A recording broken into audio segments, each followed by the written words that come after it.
Hello dear students, welcome to PCL tutorials. आज के इस वीडियो में हम बैचलर्स इन फार्मेसी में फाइनल ईयर 8th सेमेस्टर में पढ़ाए जाने वाला subject pharmaceutical marketing management, subject code BP 803ET से रिलेटेड यूनिट 2 से कुछ बहुत इंपॉर्टेंट मल्टीपल चॉइस क्वेश्चंस को डिस्कस करने वाले हैं, जो कि एग्जामिनेशन पॉइंट ऑफ व्यू से काफ़ी इंपॉर्टेंट हैं।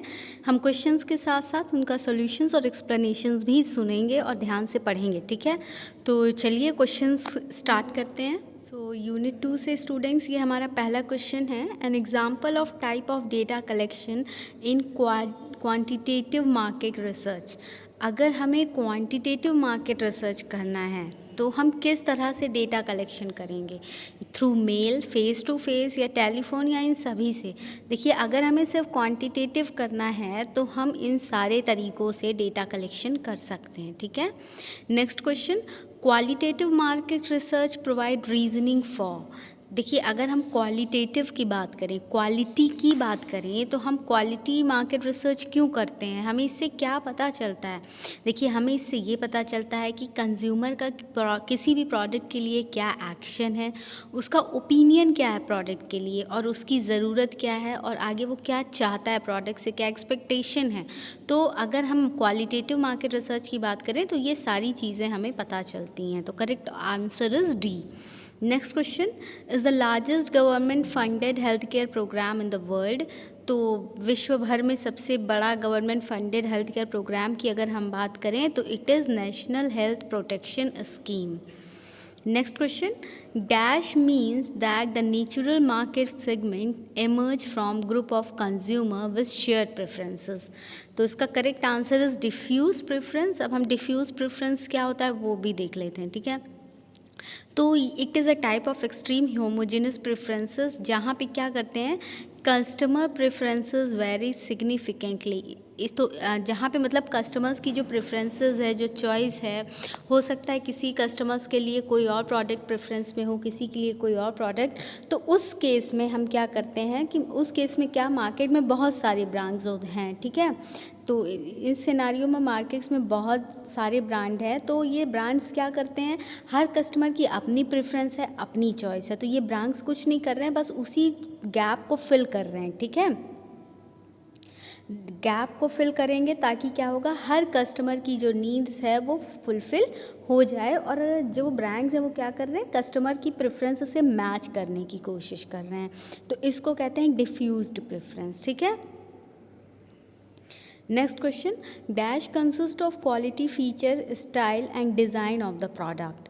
तो अगर ये डेफिनेशन है तो correct answer is product attribute, ठीक है। प्रोडक्ट एट्रीब्यूट में क्या आता है, कैसा क्वालिटी है, किस तरह की स्टाइल है, उस प्रोडक्ट का क्या डिज़ाइन है, और उसके फीचर्स क्या क्या है। Next question, dash is the competitive tool in the hands of marketer. तो मार्केटर के हैंड्स में एक टूल है, that is production policy decision, okay. Next question, consumer believes और perception also affects the concept. तो इसका correct answer is product policy decision. तो देखिए, जो कंज्यूमर है उनकी जो बिलीव्स हैं, उनकी जो सोच है, जो मान्यता है, उनका कैसा परसेप्शन है किसी प्रोडक्ट के लिए, उससे भी प्रोडक्ट के पॉलिसी डिसीजंस काफ़ी अफेक्टेड होते हैं।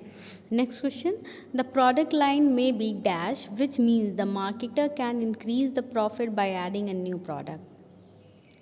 तो देखिए, it's correct answer is short, ठीक है। हो सकता है कोई प्रोडक्ट मार्केट में कम समय के लिए आए, जिसका मतलब क्या होता है, marketer can increase the profit by adding a new product, ठीक।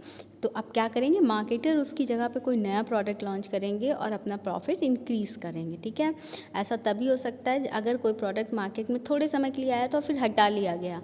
तो अब इसका मतलब ये नहीं कि मार्केटर ख़त्म कर वहाँ से अब उस मार्केट से वो हट जाएंगे, नहीं, वो अब कुछ नया प्रोडक्ट लेके आएंगे ताकि वो मार्केट में और ज़्यादा मुनाफा और ज़्यादा ग्रोथ अर्न कर सकें, ठीक है।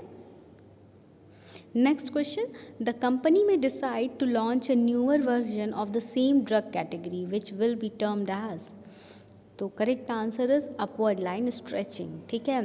तो कंपनी ये डिसाइड कर सकती है कि वो किसी भी ड्रग का कोई नया वर्जन लेकर के आएगी मार्केट में, जिसे आप क्या डेफिनेशन दोगे, upward line stretching, okay. Next question, product mix with refers to the dash lines of a company varies. Correct answer is different product. Product mix with refers to the different product lines a company varies. Next question, dash can be done on the basis of price or size or uses of the product. तो देखिए product policy decision, अगर जब किसी भी product से related कोई policy बन रही है कि इसके रेट इतने होंगे, इसमें हम इस तरह से, इसमें मार्केटर इस तरह से इन्वेस्ट करेंगे, इसका होलसेलिंग इतने में होगा, रिटेलिंग इतने में होगा, तो जब ये सारी पॉलिसी भी बन रही होती हैं तो ये इस बात पे भी डिपेंड करती है कि उस प्रोडक्ट का यूसेस कितना है, कितने लोग उसको यूज़ करने वाले हैं, उसका रेट कितना है और उसका साइज़, सबसे बड़ी इंपॉर्टेंट साइज़ कितनी है. तो इन सारी चीज़ों पे डिपेंड करके प्रोडक्ट पॉलिसी डिसीजन लिए जाते हैं. Next question, the market for the product in dash started to show negative rate of growth and corroding cash flows. तो correct answer is decline stage. तो अगर किसी प्रोडक्ट की मार्केट घटती चली जा रही है, डिक्लाइन स्टेज में है, एकदम कम हो रही है, तो इससे क्या पता चल रहा है कि जो उस पर्टिकुलर प्रोडक्ट की ग्रोथ रेट है वो कैसी हो गई है, अब नेगेटिव हो गई है, और जो उसका कैश फ्लो है, मतलब अब जो मार्केट में कैश, मतलब जो वो कैश उससे अर्न कर रहा था या कैश फ्लो है, वो भी धीरे धीरे क्या हो रहा है, कोरोड करता जा रहा है, मतलब कम होता चला जा रहा है.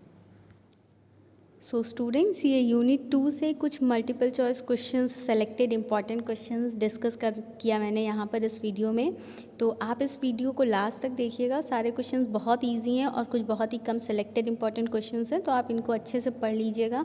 एग्जामिनेशन पॉइंट ऑफ व्यू से ये बहुत इंपॉर्टेंट है और आप सारे क्वेश्चंस अच्छे से देखिएगा. And all the very best for your examinations. Thank you.